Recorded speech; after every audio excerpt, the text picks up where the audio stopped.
Es una historia de policía, pero una historia de policía inusitada, escrita por un historiador, ¿sí? No por un novelista, sino por alguien que nos ha ofrecido una serie de libros de historia muy importantes y ahora nos ofrece una trama negra que tiene también un vínculo con la historia.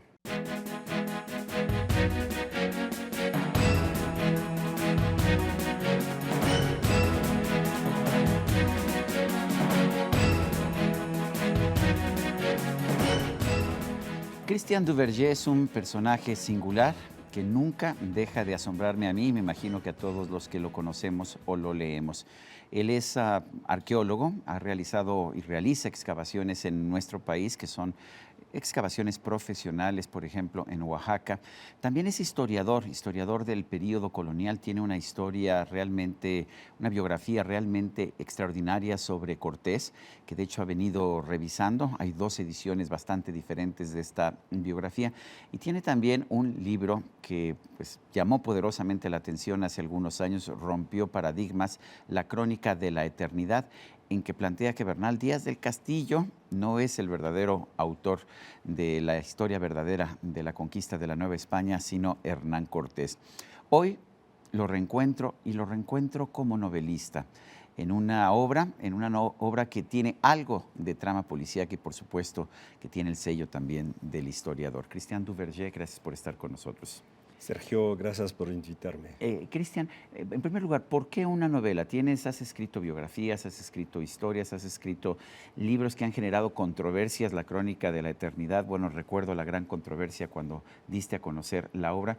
Hoy nos ofreces una novela con una trama, digamos, policial en un principio y que después nos ofrece también una visión histórica. ¿Por qué? ¿Por qué esta forma, digamos, de ver a Cristóbal Colón? El tema es Cristóbal Colón, porque a mí me gusta revisitar un poco la historia y lo que me interesa es la parte mítica de la historia. Finalmente, tenemos una visión absolutamente contextual de Cristóbal Colón. En el libro, por ejemplo, explico que en el siglo XIX, el Papa de la época, Pío IX, intentó hacer de Cristóbal Colón un santo.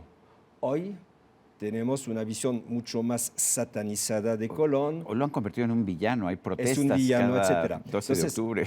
En 150 años cambió absolutamente la perspectiva. Eso llama la atención del historiador. ¿Qué hay detrás de esa percepción de un momento? Entonces, hice una investigación como historiador. Sí. ¿Y por qué no lo publicaste como investigación? ¿Porque pudo haber sido investigación histórica o pudo haber sido un libro de debate como otros que has tenido, como La Crónica de la Eternidad? Creo que hubiera sido muy pesado porque la cantidad de documentos que hay que revisar para eliminarlos es enorme. Entonces, hubiera sido un libro enorme para pocos lectores. Entonces, ¿cómo consideré que la vida de Colón en sí es una novela? Yo decidí de utilizar la forma de la novela, que es una forma mucho más lúdica para entrar en la vida de Colón. Porque finalmente lo que ocurre es que no ficcioné la parte sobre la vida de Colón, todo lo que digo es apoyado con fuentes, con documentación, pero la trama, la intriga de la novela me permite entrar en unos rincones desconocidos del personaje. Bueno, como tú sabes, cuando a Jorge Luis Borges se le antojaba escribir una novela o incluso una colección de varias, hasta enciclopedias, prefería mejor escribir una reseña del libro que no existía para no tomarse todo el tiempo de escribir la novela. Eso estás haciendo de alguna manera. Con personajes ficticios, vamos a empezar con tus personajes. Ricardo Luna, Mirta Pitti, ¿quiénes son y cuál es su función para introducirnos a este Colón?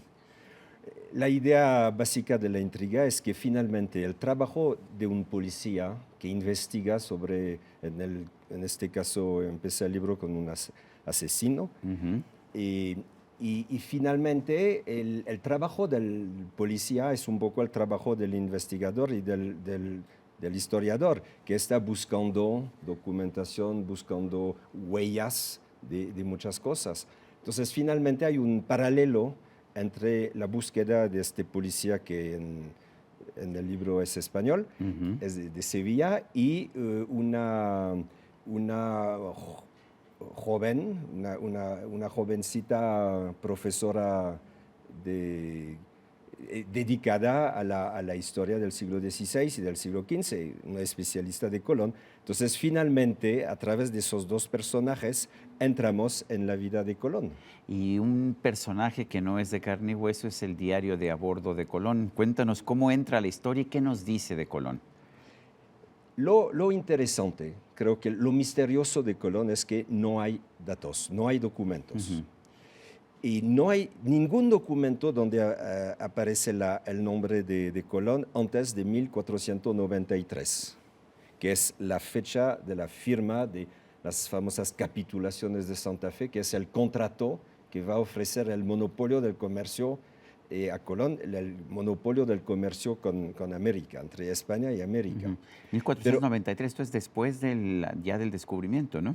Sí, sí. Entonces, antes de esa fecha no tenemos ningún dato, ningún documento, absolutamente nada. Entonces, Colón es un misterio, ¿no? No hay realmente muy pocos elementos. Entonces, el historiador que quiere trabajar sobre Colón, sobre el tema Colón, tiene que hacer un verdadero trabajo de investigación de tipo policíaco, ¿no? Ujú. Entonces, es un poco la temática Claro. de la novela. Y había otra cosa. Y el historiador no puede trabajar sin pruebas. Ujú. Y hay una cosa importante en la vida de Colón. Se supone que asesinó su informador, Ujú. un tal Alonso Suárez, Ujú. o Sánchez, depende de las fuentes, de Huelva, y que finalmente asesinó también su propia esposa, que era testigo del asunto. Entonces, es muy difícil para un historiador culpar un personaje histórico sin pruebas. Ujú. Entonces, ¿qué hizo el novelista? Ujú. Pues inventó dos personajes de hoy que son un poco las réplicas y es una especie de clonaje de la época de Colón, pero de hoy. Entonces, el novelista puede culpar esos personajes de esos dos asesinatos que tenemos, ¿no? ¿Qué nos puedes decir de Colón? ¿Qué averiguaste de Colón en la investigación para esta novela? Y Colón, y realmente hay pocos documentos, entonces me interesé a las ausencias de huellas. Sí. Ujú. Y descubrí que seguramente eso tenía una relación con la situación de 1492, que es la expulsión de los judíos de España. ¿Es verdad que era judío Cristóbal Colón o Eso tú lo podría encuentras ser. dudoso, verdad? Podría ser la explicación Sí. de la voluntad de Colón de no hablar de su pasado. Nunca habló de su pasado. Hasta su hijo menor, que hizo una biografía, no dice nada de su papá, nada. Entonces es un acto increíble, ¿no? Intentar escribir una biografía para alabar al padre y no decir nada. Entonces, el hecho de no decir nada, para mí hay que interpretarlo con una voluntad de Colón de no hablar de su pasado.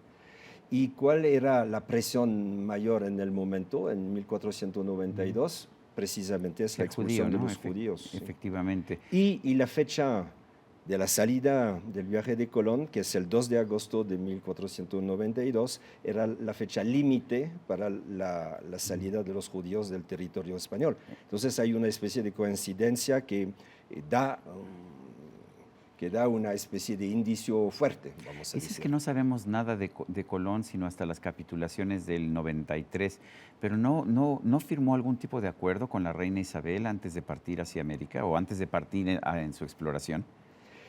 Las capitulaciones, lo que la tradición llama capitulaciones de Santa Fe, se firman en Santa Fe realmente unos meses, unas semanas después de la caída de Granada. Santa Fe era una especie de... Entonces fueron en 92 las capitulaciones, es que nos habías dicho 93. 92, es Sí, 92. eso Y es. este contrato es anterior a la salida de Colón. Ujú. Y después tendremos otro documento en 93 que será la ratificación Eso es. del contrato. Y este contrato es un misterio, porque no se da cuenta, creo, la gente que es un absoluto misterio este contrato. Normalmente un contrato entre un empresario y el rey es 80% para el empresario y 20% para el rey, porque el rey se queda en su sillón y espera, ¿no? Es una especie de impuesto. Y en el caso de Colón es 10% para Colón y 90% para el rey, lo que es increíble. Entonces, la reflexión que puede tener el historiador, ¿qué está buscando Colón al aceptar un contrato tan raro, ¿no? Entonces, la solución, creo, está aparte, está en el título de virrey, lo que es una cosa absolutamente extraña. En caso de descubrimiento, y el libro hace la sugerencia que seguramente había un previo descubrimiento, pero en caso de descubrimiento, y Colón sería virrey. Tendría el título de virrey con derecho a la herencia y a la transmisión a sus hijos. Entonces, es un creador de una especie de dinastía paralela.